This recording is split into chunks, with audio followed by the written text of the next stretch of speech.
Hey, what's up guys? It's Ex-Mormon from My Spiritual Life. If you're new to my channel, basically I grew up Mormon and I left, and now I dedicate this channel to helping people who have left from high demand religions deal with the emotional and family backlash. Today is a super special episode because I had a 15-year-old girl reach out to me and share with me her story. And with her permission, I am sharing her story today. Her story is particularly near and dear to my heart because I really feel for any person that's leaving a high demand religion in their teenage years. Because you have to fake it. You have to put up that front and go to church and do all these things that are so incredibly uncomfortable to do during or after a faith crisis because you don't really have a choice. You know, I often think to myself that I wish my faith crisis had happened sooner, but I'm actually so glad that it didn't happen while I was living at home because it would have been so incredibly lonely. After Rachel reached out to me and shared her story a little bit, I was like, I know there's other teenagers out there in her same situation, maybe also Mormon or another high demand religion, that just needs to know they're not the only one going through this. So without further ado, this is Rachel's story. I'm a 15-year-old girl from, and for the longest time, one of my biggest personality traits was being a member of the Church of Jesus Christ of Latter-day Saints. Especially back in the 9th grade. I was going to church 7 times a week because of seminary, and I found such a strong sense of community there. I read the scriptures every day, and I truly believed that I was in the one true church. All until the pandemic hit. I was in my freshman year of high school. With everything shut down, I didn't have to constantly immerse myself in the gospel anymore. I didn't go to church, didn't have Sunday school or seminary or young women's. This way I got to take a step back from my life and figure out who I really am, other than being a child of God. I realized that many of the things I truly valued, individualism, intellectualism, feminism, to name a few, are in direct conflict with the lifestyle encouraged by the LDS Church. So I began to research people with similar values as my own, inside and outside of Mormonism. After a bit, I expanded my boundaries and started researching more and more about my religion, which is something I've been strongly advised against. Soon, my story turned into one I'm sure all ex-Mormons can relate to. The more I researched, the more I doubted the validity of what I had been indoctrinated into since birth. However, it wasn't a straight descent from there to where I stand today. It took nearly a year of Googling, self-reflection, and panic attacks to come to a solid decision. But in the meantime, with so much free time from the pandemic, I researched every ex-Mormon channel I could and watched nearly every video. I looked up everything from lighthearted ex-Mormon memes to the hefty CES letter. I dove into the shaky foundation of the church, Joseph Smith's polygamy, the Book of Mormon, the Book of Abraham, and other sketchy church history. I studied encyclopedia articles, statistics, and timelines, and read troubling quotes from my church's supposed mouthpieces of the Lord. I learned about the blatant homophobia, racism, and misogyny that the Lord's one true church puts on its people. I learned about the gaslighting, blaming, and outright dishonesty of the church's leaders. It all started to become too much. I think the true turning point for me was when I came across the hidden recording of the sacred, not secret, endowment ceremony on YouTube. The only thing I had heard about the endowment was that you made covenants with your husband and received garments. Little did I know it's so much more cult-like than that. I watched all 2 hours of the camera recording, completely taken aback by the secret Masonic handshakes and weird rituals with weird clothing and the monotonous repetition, the obvious belittling of women and the oaths and prayers.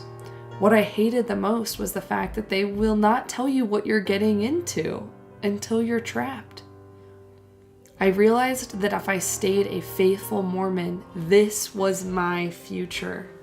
My future was performing sketchy rituals in tacky clothing in order to get the free pass to heaven, promising to give up on all my life, money, and talents to an untrustworthy organization, and placing a veil over my face because apparently my face as a woman's is too unclean for God. After seeing this hidden camera recording, I decided to talk to my mom about it all. She let me rant about my concerns with the church, and she tried to offer some questions and comments. Unfortunately, all they did was distress me more. The first thing she said to me was, "When is the last time you've read the Book of Mormon from cover to cover?" The thing was, I had just read and annotated the whole thing that very same year. I could see what she was implying to me. If I had just read the scriptures more, I shouldn't be doubting. I felt dismissed and invalidated in my struggle, as if all the heartache and all the battles going in my mind were for nothing and could be resolved with a simple, overlooked solution. However, I steeled myself and continued the rant. I told my mom that the endowment ceremony used to have a blood oath where you promised you would rather cut out your tongue, among other equally revolting actions, than tell the secrets of the endowment. And you mime the gestures of this violent suicide. My mom told me with full assertiveness that that was absolutely not true. But what did she have to back it up? The Holy Ghost to tell her I was spewing anti-Mormon lies? I had a literal encyclopedia. In trying to defend the church, she knowingly denied a reliable, sourced encyclopedia. And that deliberate rejection of the truth concerned me deeply. It really opened my mind to how members are so ready to blind themselves to any information if it goes against their pristine, beautiful view of their religion. I also told my dad where I stood with the church, and his advice is usually rather respectable. This time around, it was anything but. He told me I should stay in the church because I might become a drunkard if I don't constantly nurture my faith. I told him I had no interest in alcohol, and then he said, "But that's because you were raised Mormon. What about your children? They will have no religious system. Everyone outside the church drinks. Everyone! If you leave now, your future children will become drunkards too." I was worried enough about my own future without the church. I really didn't need to worry about the children I may or may not have in 10 to 20 years. Why did my own dad have to use such fear-mongering to get me to stay?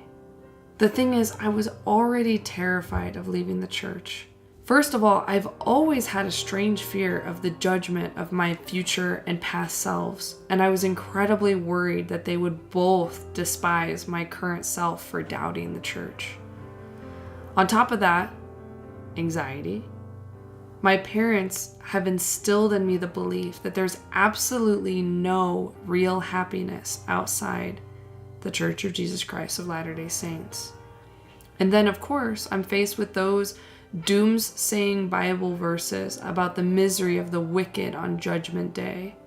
Oh, and you can't forget the inevitable shunning from nearly everyone I've ever loved. I was surrounded by so much fear, just waiting to live life how I wanted to. I was faced with the biggest crossroads I had ever encountered, but both staying in the church and leaving it were equally terrifying options for me. Such a heavy point in my life, such a loaded year, and I still felt so young. Because to be like me, a teenager, 15 years old, who is seriously doubting the Mormon church I was raised in, is to walk a fine, lonely line every day. I'm obviously no longer a child. I think for myself now, instead of innocently believing everything I'm told. But I'm definitely not an adult, because adults are free, and I am trapped by my parents who forced me to live a double life and go to church, youth camp, seminary, Sunday school, mutual, family home evening, etc., even though I cannot stand any of it. I'm trapped between my need for the only community I've ever known and my need to live true to myself. Because unfortunately, the two are mutually exclusive. But perhaps most of all, I'm trapped by the shame, the fear, and the doubt that the church has instilled in me for so long. It continues to creep on me every time I sit through another sacrament meeting and bear another fake testimony to my ward that I know the church is true. Because of all this, there are so many struggles at once, and it feels like my world has flipped completely upside down. I've gone through all 5 stages of grief in such a short period of time. Right now, I think I'm on the edge between depression and acceptance. But the thing is, I have to keep this all to myself, all this grief and such a life-changing journey all to myself. No one understands what it's like to want to leave a cult, but still be forced to fully participate all the time. And I wouldn't expect them to. It still hurts to keep it all inside, though. I've been told all my life that when things get bad and you feel alone, you pray. But when I need it the most, I don't have anyone to pray to. Because now I don't know if I believe in a God who hears me and loves me unconditionally. And without this usually dependable support and guidance, I'm just left with me, my deteriorating mental health, and the hope that someday I'll be free of it all. For me, this freedom happens when I turn 18. Gosh, I want that freedom so bad it hurts. And it's so close. I count down the days to my high school graduation when I can drink coffee, tea, and Coca-Cola without judgment. When I can decorate my body however I please without having to care about what the old white men in Utah have to say about it. When I don't have to constantly live this darned lie for the sake of everyone I care about. When I can get out of this house, be who I am, and love who I love without fear. This hope keeps me going, and I am inexplicably grateful for it. Rachel, my heart goes out to you and any other teenager who's doubting the religion that they grew up in. My heart just aches for you, and I'm so proud of you for being willing to share your story with everyone today. As a side note, I do want everyone to know that when Rachel reached out to me, I did encourage her to ask her parents to get her some therapy, and they did agree, so that's super awesome. Yay for therapy. I recently watched a video where Ellen was interviewing that guy from Imagine Dragons that grew up Mormon, and he talked about, and I haven't double checked this, but he said that in 2018 a study was done and that the number one killer for teenagers 11 to 17 in 2018 was suicide. And I was absolutely heartbroken to hear that. For those who don't know, Utah has a ton of Mormons. And because of that, I think there's a lot of guilt and shame, especially for the LGBT community. And it's just horrific to hear that. So I really wanted to make this video as a shout out to anyone as a teenager doubting the religion they're growing up in. You are not alone. Hang in there and things will hopefully get better. I also found on Reddit that there is a subreddit specifically for ex-Mormon teens. So I'm going to link that below so that hopefully if any of you are watching this, you can go there and get some support from people who are going through a similar issue that you are. And I want to encourage anyone that's watching of any age, but especially those teenagers that might be watching this, that if you are struggling with depression or even maybe suicidal thoughts, ask your parents to get you therapy. You don't have to deal with this alone, and it's usually something you can't deal with alone. And there's no shame in it. I go to therapy. A lot of my friends go to therapy. And you know what? It's amazingly helpful. Especially if you find the right therapist. If you feel like it's not helping you, it's probably because you need to find a different therapist, because not all therapists were created equal. Rachel, thank you so much for sharing your story. I hope when you're old enough, you can come on our channel for real next time. Okay, I'm sending you guys all my hugs. Thank you to all of you for watching this. Thanks for your support. Click the subscribe button below and like this video because it really helps my channel grow. And I'll see you guys in the next video. Peace.